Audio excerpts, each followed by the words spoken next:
Friends, আমি বাফি। তোমরা কেমন আছো? উইথ এসএস ম্যাম চ্যানেলে তোমাদের স্বাগত জানাই। কাল রাজকিশোর পট্টনায়কের লেখা ফাঁকি গল্পটি পাঠ করেছিলাম। আজ এসএস ম্যামের কাছে কবি পরিচিতি ও হাতে কলমের প্রশ্ন উত্তরগুলো জেনে নেব। যারা এখনো উইথ এসএস ম্যাম চ্যানেলটি সাবস্ক্রাইব করোনি তারা চটপট সাবস্ক্রাইব করো আর পাশের বেল বাটনটি অন করো, যাতে পরবর্তী সমস্ত ভিডিওগুলোর নোটিফিকেশন সবার আগে তোমাদের কাছে পৌঁছয়। আর হ্যাঁ, লাইক ও শেয়ার করতে একদম ভুলবে না। চলো তবে এসএস ম্যামের কাছে থেকে সমস্ত কিছু জেনে নিই। কবি পরিচিতি।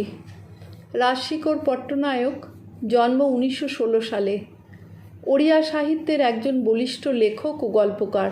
ঔপন্যাসিক হিসাবেও তিনি সমান জনপ্রিয়। পেশাতে আইনজীবী, একজন নিরবচ্ছিন্ন সাহিত্য সাধক। আধুনিক জীবনের নরনারীর মানসিক দ্বন্দ্ব প্রকাশ পেয়েছে তার রচনায়।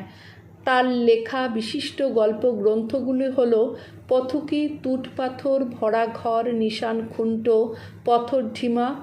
আর উপন্যাসগুলোর মধ্যে অসরন্তী, সিন্দুরগার, স্মৃতির মশানি, চলাবাট প্রভৃতি উল্লেখযোগ্য। পাঠ্য ফাঁকি গল্পটি বাংলায় অনুবাদ করেছেন জ্যোতিরিন্দ্র মোহন জোয়ারদার। একের এক প্রশ্নটি হলো, রাজশেখর পট্টনায়ক কোন ভাষার লেখক? উত্তর হবে রাজশেখর পট্টনায়ক ওড়িয়া ভাষার লেখক। একের দুই, তার লেখা দুটো গল্পের বইয়ের নাম লেখো। একটা লিখবে তুট পাথর আর একটা হলো চলাবাট। দুয়ের দাগের প্রশ্নটি হলো, সন্ধি বিচ্ছেদ করো। সন্দেহ, সম যোগ দেহ, সন্দেহ। আষ্টেক, অষ্ট যোগ এক, আষ্টেক। প্রত্যেক, প্রতি যোগ এক, প্রত্যেক। সম্পূর্ণ, সম যোগ পূর্ণ, সম্পূর্ণ। নিরপরাধ, নিঃ যোগ অপরাধ, নিরপরাধ। দুর্বল, দুঃ যোগ বল। তিনের দাগের প্রশ্নটি হলো, প্রতিশব্দ লিখে তা দিয়ে বাক্য রচনা করো। বাড়ি, বাড়ি হলো গৃহ। আমাদের গৃহটি বাগান দিয়ে ঘেরা। ছেলে, তনয়, তনয়টির স্বভাব খুব ভালো। রাস্তা, সড়ক, স্কুলটি সড়কের ধারে। পাথর, প্রস্তর, প্রস্তর খণ্ডটি খুব ভারী। গাছ, বৃক্ষ, নদীর ধারে অনেক বৃক্ষ আছে। বন্ধু, সখা, হে সখা মম হৃদয়ে রহ। নদী, তটিনী, তটিনী তৃষ্ণা মেটায়। চারের দাগের প্রশ্নটি হলো, নিচের বাক্যগুলো থেকে সমাপিকা ও অসমাপিকা ক্রিয়া বেছে নিয়ে লেখো। চারের এক, এইটুকু জমি খালি রাখা যাক। এখানে রাখা যাক হবে সমাপিকা ক্রিয়া। আগে গাছ লাগাবো, লাগাবো হলো সমাপিকা ক্রিয়া। কোদল লাগবে, বাইরের কোদল এসে ঘরে ঢুকবে। এখানে লাগবে আর ঢুকবে হলো সমাপিকা ক্রিয়া, আর এসে হলো অসমাপিকা ক্রিয়া। চারের চার, মায়ে পয়ে ঘরের ভিতর চলে গেল বিশেষ আলোচনার জন্য। এখানে চলে অসমাপিকা ক্রিয়া আর গেল হলো সমাপিকা ক্রিয়া। চারের পাঁচ, সকালে গোপাল আর গোপালের মা উঠে প্রথমেই গেল আম গাছ দেখতে। গাছ নেতিয়ে পড়েনি তো? এখানে উঠে হবে অসমাপিকা ক্রিয়া, দেখতে হবে সমাপিকা ক্রিয়া, নেতিয়ে হবে অসমাপিকা ক্রিয়া, আর পড়েনি হলো সমাপিকা ক্রিয়া।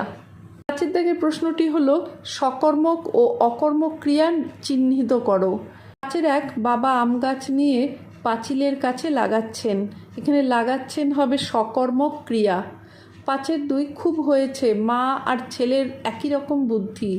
এখানে হয়েছে হলো অকর্মক ক্রিয়া। পাঁচের তিন, আপন চেষ্টাতে গাছটি বেড়েছে। এখানে বেড়েছে হলো অকর্মক ক্রিয়া। পাঁচের চার, জল দেওয়া হলো, দেওয়া হলো সকর্মক ক্রিয়া। ছয়ের দাগের প্রশ্নটি হলো, গল্প থেকে বেছে নিয়ে 5টি অনুসর্গ লেখো। সেই অনুসর্গগুলো যোগে স্বাধীন বাক্য রচনা করো। এখানে 5টি অনুসর্গগুলো হলো হতে, জন্য, দিয়ে, থেকে, অপেক্ষা। হতে দিয়ে হবে দূর হতে তোমাকে দেখেছি। জন্য দিয়ে হবে উই পোকার জন্য গাছটি নষ্ট হলো। দিয়ে হবে দুহাত দিয়ে ঢেকে রাখো। থেকে হবে সেই দিন থেকে গাছটি হেলে আছে। আর অপেক্ষা দিয়ে করবে রাম অপেক্ষা শ্যাম বড়। 7এর দাগের প্রশ্নটি হলো, নিচের বিশেষ্য শব্দগুলোকে বিশেষণ এবং বিশেষণ শব্দগুলোকে বিশেষ্যে রূপান্তরিত করো।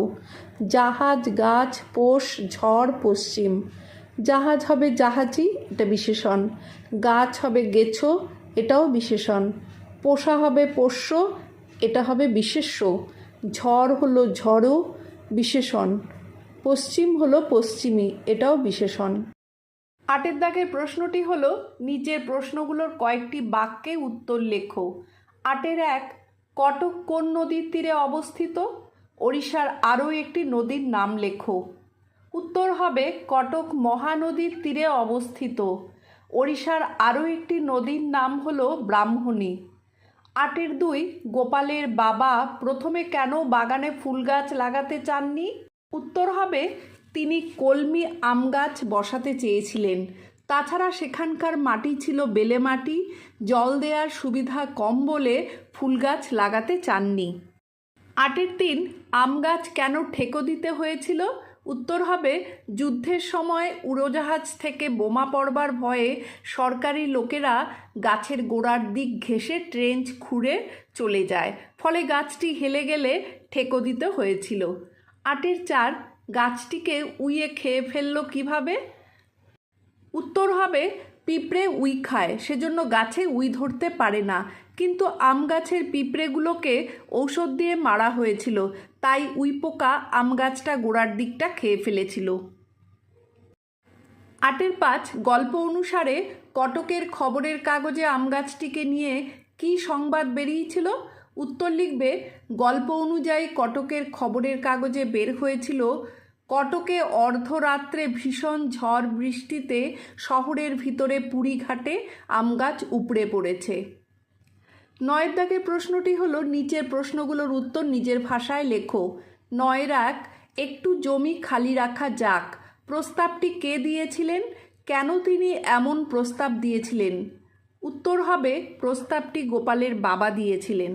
গোপালের বাবা চেয়েছিলেন পাথুরে শুকনো মাটিতে বাড়ি না করে কিছুটা ফাঁকা জায়গা রাখা থাক। তাছাড়া বাড়ির সামনে কিছুটা জমি খালি থাকলে বাগান করা যাবে। এছাড়া তিনি একটি কলমি আম গাছ লাগাতে চেয়েছিলেন। 9-2 প্রশ্নটি হলো গোপাল মুখ তুলে সন্দিগ্ধভাবে বাবার মুখের দিকে তাকালো। তার এই সন্দেহের কারণ কি? গোপাল মুখ তুলে সন্দিগ্ধভাবে বাবার দিকে তাকিয়েছিল কারণ সে জানতো না যে তার বাবা কি কলম করেছিলেন। তার সন্দেহ যে সেটা ভালো জাতেরও কিনা। 9-3, তুই করবি বাগান। বাবা কেন এমন মন্তব্য করেন? গোপালের বাবা আম গাছ লাগাতে চান, কিন্তু গোপালের ইচ্ছা ফুলের বাগান করবার। বেলে মাটির জন্য গোপাল জল ঢালতে রাজি ছিল, কিন্তু তার বাবা জানতো যে গোপাল নিজে জল তুলে স্নান অবধি করে না, তাই তিনি ব্যঙ্গ করে কথাগুলো বলেছিলেন। 9-4, গাছটাকে আর 2 হাত ভিতরে লাগালে কত ভালো হতো। কোন গাছ? কেন বক্তার এমন মনে হয়েছে? উত্তর হবে এখানে আম গাছের কথা বলা হয়েছে। গোপালের ধারণা গাছটা বড় হলে তার ডালপালা পাঁচিল ডিঙিয়ে বাইরে চলে যাবে, রাস্তার ছেলেরা ঝগড়া বাঁধাবে, ঢিল ছুঁড়ে ফল পাড়বে। বাড়ির একটু ভেতরে লাগালে সেটার সম্ভাবনা কম থাকতো। 9-5, আম গাছটি কীভাবে গোপালবাবুর বাড়ির নিশানা হয়ে উঠেছিল? উত্তর হবে গাছটি বাড়ির সামনে লাগানো হয়েছিল। গাছটি ডালপালা ছড়িয়ে অনেক বড় হয়েছিল। যেহেতু শহর জায়গা, দূর থেকে গাছটি সবার নজরে পড়ত। গোপালবাবু বাড়ির ঠিকানা হিসেবে আম গাছটিকেই ব্যবহার করতেন, ফলে আস্তে আস্তে গাছটি গোপালবাবুর বাড়ির নিশানা হয়ে উঠেছিল। 9-6, গাছটি কিভাবে তাদের সাহায্য করেছিল বুঝিয়ে লেখো। উত্তর লিখবে আম গাছটি নানাভাবে তাদের সাহায্য করেছিল। নদীর ধারের গ্রীষ্মের গরম বাতাস আটকায় তার ছায়া দিয়ে, পথচারীরা তার ছায়ায় বসে। এছাড়াও ফল পাতা সব কিছু দিয়ে সাহায্য করেছিল। এটি বাচ্চাদের দোলনা চড়ার স্থান হয়েছিল। এছাড়াও এই আম গাছটি গোপালবাবুর বাড়ির পরিচয়বাহী হয়ে উঠেছিল। 9-7, আম গাছটিকে ঘিরে বাড়ির সকলের অনুভূতির প্রকাশ গল্পে কিভাবে লক্ষ্য করা যায়? উত্তর লিখবে আম গাছটি লাগানোর সময় গোপাল ও তার বাবার মধ্যে বিরোধ থাকলেও পরের দিকে আম গাছটি বাড়ির লোকের খুব কাছের হয়ে ওঠে। গাছের পাশ দিয়ে ট্রেঞ্চ খুললে গাছটির গোড়া অবধি আলগা হয়ে যায়, তাই ভেবে ঠেকো লাগানো হয়। গাছ যাতে পশুরা না খেয়ে ফেলে তার জন্য কঞ্চি দিয়ে বেড়া দেওয়া হয়। বোমা পড়লে গাছটি ক্ষতি হয়ে যাবে এই চিন্তায় বাড়ির লোকের ঘুম ছিল না। কুয়াশা এলে কী হবে, সব বোল নষ্ট হয়ে যাবে। ঝড় এলে চিন্তা হতো যদি গাছটির কোনো ক্ষতি হয়ে যায়। এইভাবে গল্প জুড়ে নানা অনুভূতির প্রকাশ লক্ষ্য করা যায়। 9/8 সেই দিন থেকে গাছ হেলে পড়েছে পূব দিকে। কোন দিনের কথা বলা হয়েছে? গাছটি হেলে পড়ার কারণ কি? যুদ্ধের সময় সরকারের লোক উড়োজাহাজ থেকে বোমা পড়ার ভয়ে আম গাছের গোড়া পর্যন্ত ট্রেঞ্চ খুঁড়ে রেখে যায়। সেই দিন থেকে গাছটি হেলে পড়েছে। ট্রেঞ্চ খুঁড়ে গাছটিকে কমজোর করে দেওয়াতে গাছটি হেলে পড়েছিল।